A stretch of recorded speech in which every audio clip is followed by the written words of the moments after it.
Well, we have finally moved out of Genesis in our series. Literally the first half of this semester, all were stories that came from Genesis. That's how important the first book of the Bible is to our faith, to our theology, to classic stories from the Bible and so forth. So now we're moving into Exodus, and we're going to look at the story of Moses, something called My Deliverer is Coming. And there's a lot of chapters that this covers, so I'm not going to read a whole lot of it. But we're just going to talk about how God took a common, flawed man and used him to help deliver his people. So let's talk about who Moses is. Who is Moses? Moses was a Hebrew child who was saved from death and raised as royalty. In Exodus chapter 1, the king of Egypt said to the Hebrew midwives, "When you help the women give birth, observe them as they deliver. If the child is a son, kill him, but if it's a daughter, she may live." The midwives feared God, did not do as the king of Egypt had told them. They let the boys live. So the king summoned the midwives and said, "Why have you done this and let the boys live?" The midwives said, "The Hebrew women are not like the Egyptian women. They're vigorous and give birth before the midwife can get to them." That's where we see what the Pharaoh wanted. It says at the end of the chapter, it says, "You must throw every son born to the Hebrews into the Nile, but let every daughter live." So he was scared that they were going to raise up an army, basically, and become free. Well, then Moses is born at the beginning of chapter 2. It says, "The woman became pregnant, gave birth to a son. When she saw he was beautiful, she hid him for 3 months, but when she could no longer hide him, she got a papyrus basket, coated it with asphalt and pitch, placed the child in it, set it in the reeds by the Nile. The sister stood at a distance to watch what would happen to him. Pharaoh's daughter went down to bathe. She saw a basket among the reeds, sent her slave, took it, opened it, saw him, the child. This is one of the Hebrew boys. His sister said to Pharaoh's daughter, 'Should I go call a Hebrew woman who is nursing to nurse the boy for you?' 'Go,' Pharaoh's daughter said. The girl went and called the boy's mother. Pharaoh's daughter said, 'Take the child and nurse him for me, then I will pay your wages.' The woman took the boy and nursed him. When the child grew older, she brought him to Pharaoh's daughter, and he became her son. She named him Moses because I drew him out of the water." He's saved by his family. He's not killed when the boys were being killed because his family took this huge risk in hiding him and then sticking him in a basket on the Nile River. It was set adrift in the Nile. The princess saw him, and she took him and she raised him in the palace as her own son. She named him Moses, which means to draw out, and she raised him royal. So he grew up in the palace with siblings, with family, who was Egyptian royalty, even though he was a Hebrew child. Later in that same chapter, though, we see the beginning of his flawed personality and the mistakes that he makes.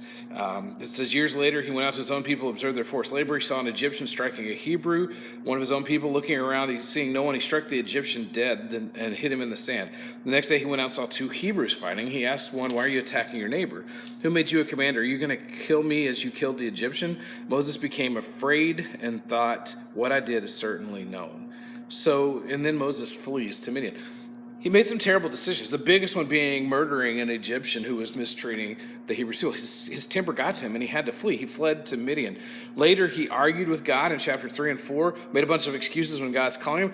Later on than that, he broke the stone tablets in anger. He also disobeyed God, struck a rock when God had asked him not to do so, or had not asked him to do so, to bring the water. And then we see time and time again his pride, his anger, his insecurities lead to a lot of mistakes over his lifetime. He was a flawed man who made great mistakes, but he was an ordinary person God used to free the Hebrews from Egypt. He fled. He lived a pretty basic, ordinary life for a long time. He saw a burning bush not being consumed, and God spoke out of it to him. He was asked to be the instrument God would use to free the Hebrews from Egyptian slavery. God forgave his anger, his pride, his murder, all those things, and chose to use Moses anyway, despite all of his flaws. So how did God use Moses? Moses spoke to Pharaoh on behalf of the Hebrew people. He returned to Egypt. He spoke to Pharaoh, asked the Pharaoh to free those who were enslaved. Pharaoh was not happy with this. He said no. And he kept saying no, and he kept saying no, and he kept saying no. God sent 10 plagues, each one kind of progressively worse. The worst one being his son was killed. They were freed, finally, with hardships. He spoke to Pharaoh on behalf of the Hebrew people, and the Pharaoh eventually had to relent after all these horrible things happened. Moses led the people out of Egypt and across the Red Sea. That's the second thing that he did, that God used him. It was that 10th plague. It was that firstborn son dying, including the Pharaohs, that made him eventually set free the enslaved people, free the slaves. After grieving, though, Pharaoh angrily sends his army after him. And it had to be a scary thing to see this army with all these technological advancements for that day and age chasing after them who had nothing. But God provided a way for them and dramatically rescued them through the Red Sea encounter. He parted the sea and provided a way for them. But Moses led the people out of Egypt and across the Red Sea. In Exodus 20, God gave the 10 commandments through Moses. God gave him these 10 simple rules for his people. Rules about loving God, rules about loving people. Jesus summarized later when he was asked, what's the great command? He says, love the Lord your God with all your heart, soul, mind, strength, love your neighbor as yourself. It's summarizing the 10 commandments. Moses went up on the mountain, came back with the commandments. They began with prioritizing God and worship and things like that. Then they moved to respecting and honoring people through not lying, not killing, not committing adultery, things like that. Moses was the prophet tasked with bringing these laws to the people. Another thing that God did through Moses that might seem like a lesser thing, but it's not an insignificant thing, he led Moses to build a tabernacle, a place of worship. He initiated the idea as a tabernacle, as a meeting place, as a permanent meeting place between God and his people. Moses is given these very specific plans, these very specific parameters to follow very closely. And it involved all the people making sacrifices, doing all these things. It was costly. The people contributed to it.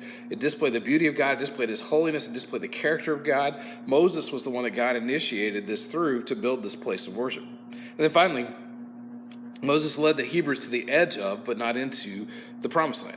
He was called to lead them to freedom. He was called to lead them to the promised land. They listened, however, to spies who said they couldn't do it, that it was too much, that it was too big, they were too dangerous, and they were kept from it. Moses was allowed to see the promised land before dying, but not enter it. They wandered in the wilderness for 40 years and weren't allowed in because they gave in to their fears. Maybe his greatest achievement, leading them from the horrors of Egyptian slavery into freedom, somewhat undercut by not being able to enter the promised land. So he leads them to the edge of, but not into the promised land. What can we learn from Moses?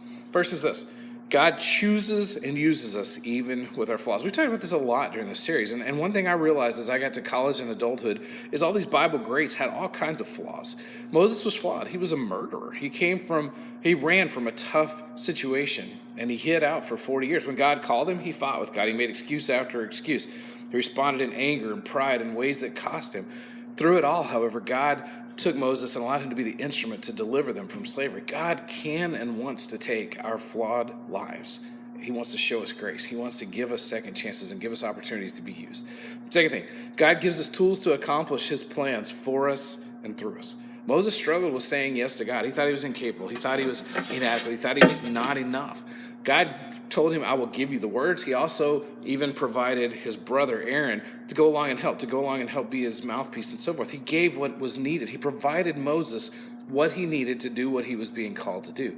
When God calls us, he always equips us. I heard years ago that God doesn't call the equipped, he equips the called. He doesn't say, here, go, now figure it out on your own. He gives us what we need to do what he's asking us to do. And then finally, God has a plan for our freedom, our rescue, and our deliverance. He had a plan for the Israelites' freedom through Moses, through helping them be delivered from Pharaoh and from slavery into the promised land. And he has the same for us. Moses as deliverer points ultimately to the ultimate deliverer, Jesus. He had a plan for them in Egypt. He has a plan for us today. The Bible may have given Moses to the highest compliments any person could ever hope to receive from God. God spoke to him face to face, Exodus 33:1, Deuteronomy 34:10, and in the latter it says, Since then there has not arisen in Israel a prophet like Moses, whom the Lord knew face to face. Nobody like him. God spoke to him face to face, but he struggled to say yes to God. He kept finding ways out of it. He kept finding excuses, ways to say no to God. We don't realize it, but we often do the same.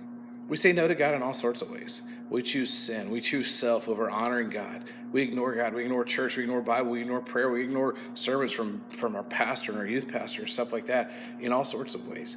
We refuse to do the right thing. We're saying no to God. We refuse to say yes to God. We're saying no to God, and we're disobeying him. As Christians, we need to learn to say yes to God. There may be lots of reasons why we want to say no. We may feel inadequate. We may feel like we don't have enough. We may feel like our past is too flawed. But we'll only find the joy, the security, the happiness that we're seeking when we learn to say yes to God, to his desires, to his plans for our lives.